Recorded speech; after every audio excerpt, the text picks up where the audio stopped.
Chapter 9. 3 days of rest, 3 blessed days of rest are what I had with Wolf Larson, eating at the cabin table and doing nothing but discuss life, literature, and the universe, the while Thomas Mugridge fumed and raged and did my work as well as his own. "Watch out for squalls is all I can say to you," was Lewis's warning given during a spare half-hour on deck while Wolf Larson was engaged in straightening out a row among the hunters. "You can't tell what'll be happening," Lewis went on in response to my query for more definite information. "The man's as contrary as air currents or water currents. You can never guess the ways of him. 'Tis just as you're thinking you know him and are making a favorable slant along him, that he whirls around dead ahead and comes howling down upon you and ripping all of your fine weather sails to rags." So I was not altogether surprised when the squall foretold by Lewis smote me. We had been having a heated discussion, upon life, of course, and grown overbold, I was passing stiff strictures upon Wolf Larson and the life of Wolf Larson. In fact, I was vivisecting him and turning over his soul stuff as keenly and thoroughly as it was his custom to do it to others. It may be a weakness of mine that I have an incisive way of speech, but I threw all restraint to the winds and cut and slashed until the whole man of him was snarling. The dark sun bronze of his face went black with wrath. His eyes were ablaze. There was no clearness or sanity in them, nothing but the terrific rage of a madman. It was the wolf in him that I saw, and a mad wolf at that. He sprang for me with a half-roar, gripping my arm. I had steeled myself to brazen it out, though I was trembling inwardly. But the enormous strength of the man was too much for my fortitude. He had gripped me by the biceps with his single hand, and when that grip tightened, I wilted and shrieked aloud. My feet went out from under me. I simply could not stand upright and endure the agony. The muscles refused their duty. The pain was too great. My biceps was being crushed to a pulp. He seemed to recover himself, for a lucid gleam came into his eyes, and he relaxed his hold with a short laugh that was more like a growl. I fell to the floor, feeling very faint, while he sat down, lighted a cigar, and watched me as a cat watches a mouse. As I writhed about, I could see in his eyes that curiosity I had so often noted, that wonder and perplexity, that questing, that everlasting query of his as to what it was all about. I finally crawled to my feet and ascended the companion stairs. Fair weather was over, and there was nothing left but to return to the galley. My left arm was numb, as though paralyzed, and days passed before I could use it, while weeks went by before the last stiffness and pain went out of it.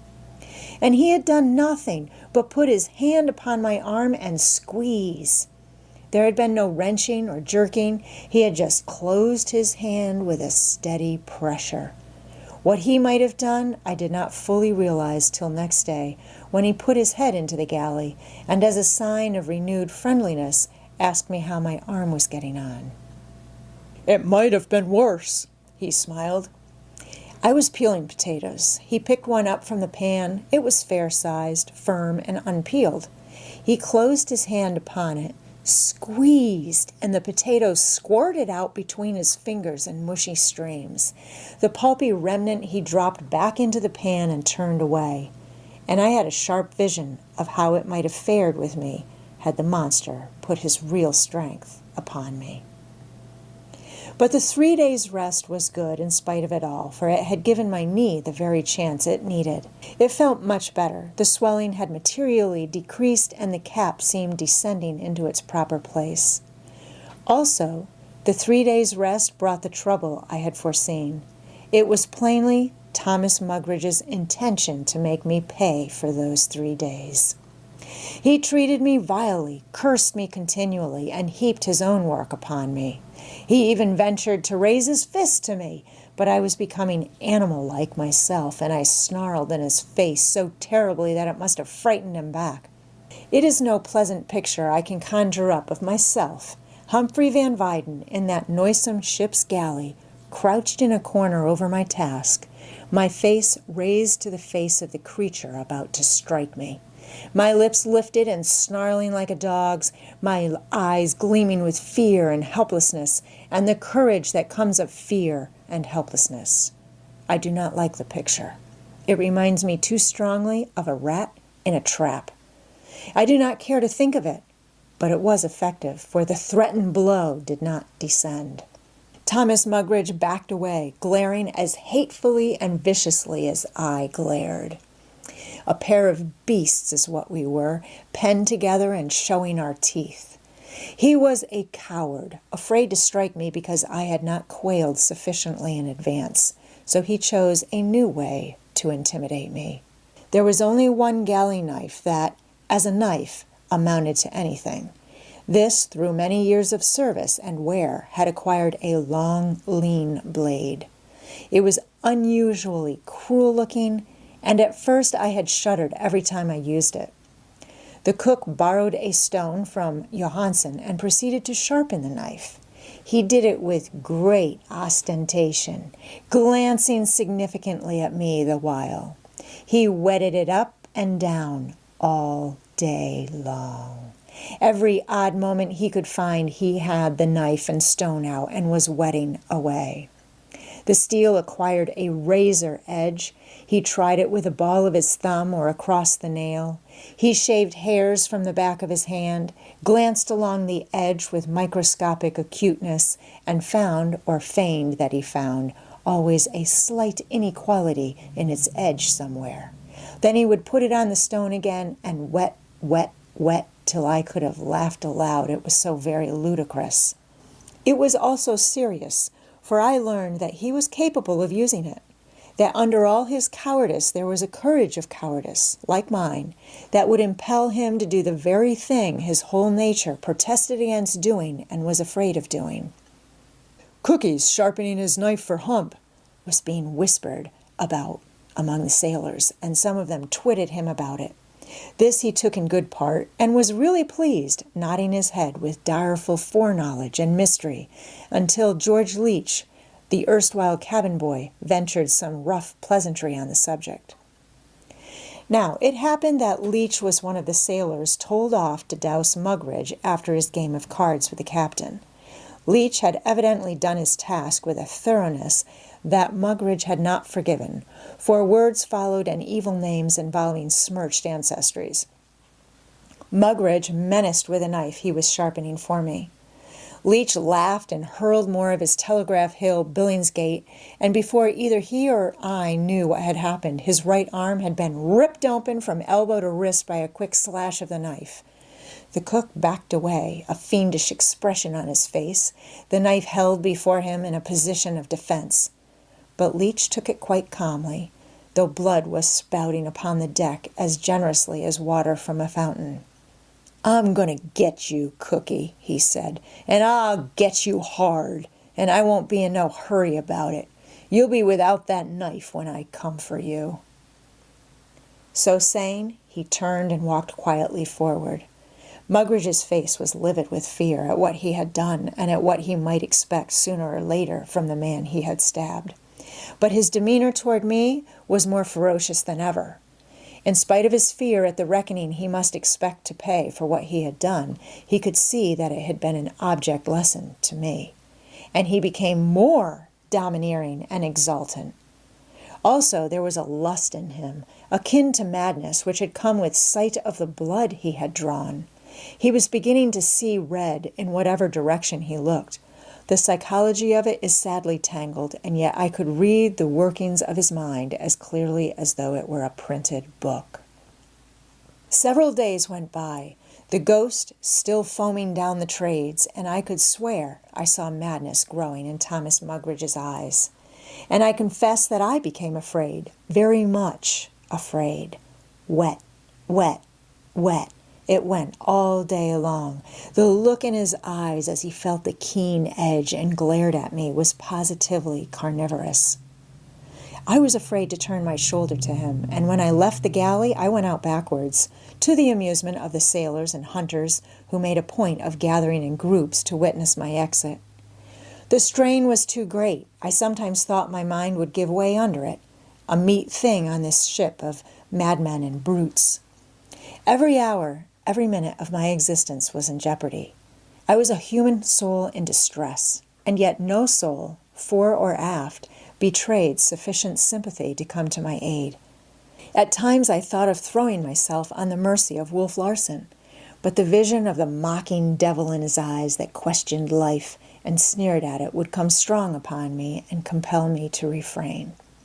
At other times I seriously contemplated suicide, and the whole force of my hopeful philosophy was required to keep me from going over the side in the darkness of night. Several times Wolf Larson tried to inveigle me into discussion, but I gave him short answers and eluded him.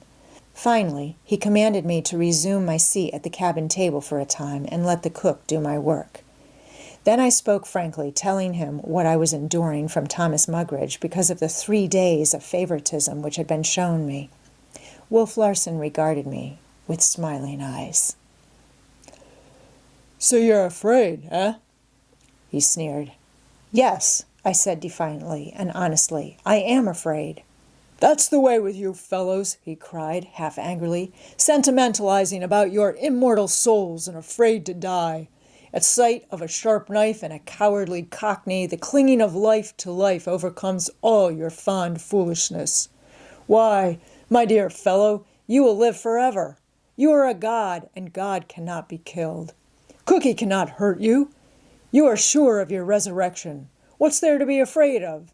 You have eternal life before you. You are a millionaire in immortality, and a millionaire whose fortune cannot be lost, whose fortune is less perishable than the stars and as lasting as space or time. It is impossible for you to diminish your principle. Immortality is a thing without beginning or end. Eternity is eternity, and though you die here, and now you will go on living somewhere else and hereafter. And it is all very beautiful, this shaking off of the flesh and soaring of the imprisoned spirit. Cookie cannot hurt you. He can only give you a boost on the path you eternally must tread. Or, if you do not wish to be boosted just yet, why not boost Cookie? According to your ideas, he, too, must be an immortal millionaire. You cannot bankrupt him. His paper will always circulate at par. You cannot diminish the length of his living by killing him, for he is without beginning or end. He's bound to go on living somewhere, somehow. Then boost him, stick a knife in him, and let his spirit free. As it is, it's in a nasty prison, and you'll do him only a kindness by breaking down the door. And who knows? It may be a very beautiful spirit that will go soaring up into the blue from that ugly carcass. Boost him along, and I'll promote you to his place, and he's getting $45 a month. It was plain that I could look for no help or mercy from Wolf Larson. Whatever was to be done, I must do for myself, and out of the courage of fear, I evolved the plan of fighting Thomas Mugridge with his own weapons. I borrowed a whetstone from Johansen. Lewis, the boat steerer, had already begged me for condensed milk and sugar. The lazarette where such delicacies were stored was situated beneath the cabin floor. Watching my chance, I stole 5 cans of the milk, and that night, when it was Lewis's watch on deck, I traded them with him for a dirk, as lean and cruel-looking as Thomas Mugridge's vegetable knife. It was rusty and dull, but I turned the grindstone while Lewis gave it an edge. I slept more soundly than usual that night. Next morning, after breakfast, Thomas Mugridge began his wet, wet, wet. I glanced warily at him, for I was on my knees taking the ashes from the stove. When I returned from throwing them overside, he was talking to Harrison, whose honest yokel's face was filled with fascination and wonder. "Yes," Mugridge was saying, "and what does his worship do but give me 2 years in Reading? But blimey if I cared. The other mug was fixed plenty. Should have seen him. Knife just like this. I stuck it in like into soft butter, and the why he squealed was better'n a twopenny gaff.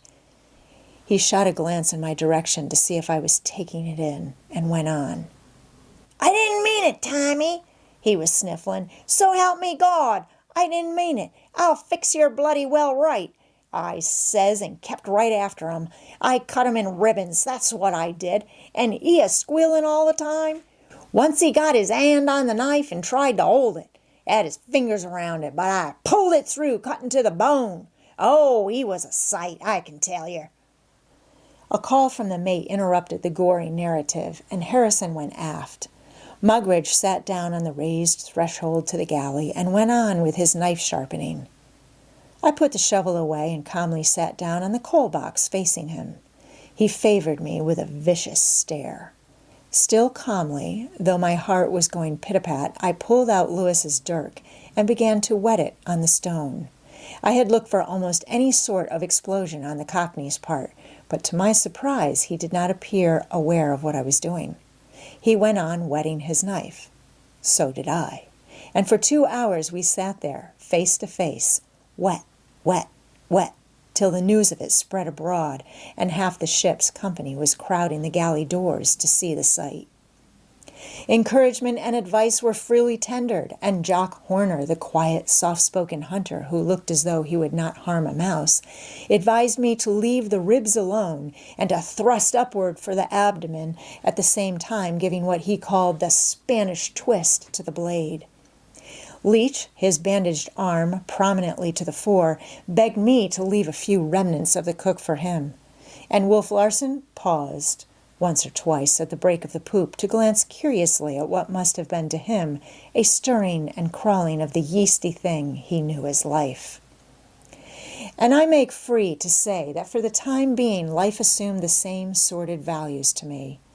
There was nothing pretty about it, nothing divine, only 2 cowardly moving things that sat wetting steel upon stone, and a group of other moving things, cowardly and otherwise, that looked on. Half of them, I am sure, were anxious to see us shedding each other's blood. It would have been entertainment, and I do not think there was one who would have interfered had we closed in a death struggle. On the other hand, the whole thing was laughable and childish. Wet, wet, wet. Humphrey Van Weyden sharpening his knife in a ship's galley and trying its edge with his thumb? Of all situations, this was the most inconceivable. I know that my own kind could not have believed it possible. I had not been called Sissy Van Weyden all my days without reason, and that Sissy Van Weyden should be capable of doing this thing was a revelation to Humphrey Van Weyden, who knew not whether to be exultant or ashamed. But nothing happened. At the end of 2 hours, Thomas Mugridge put away knife and stone and held out his hand.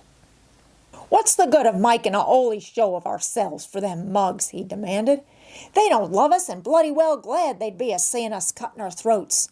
You're not arf bad, Ump. You've got spunk, as you Yanks say, and I like you in a way, so come and shake.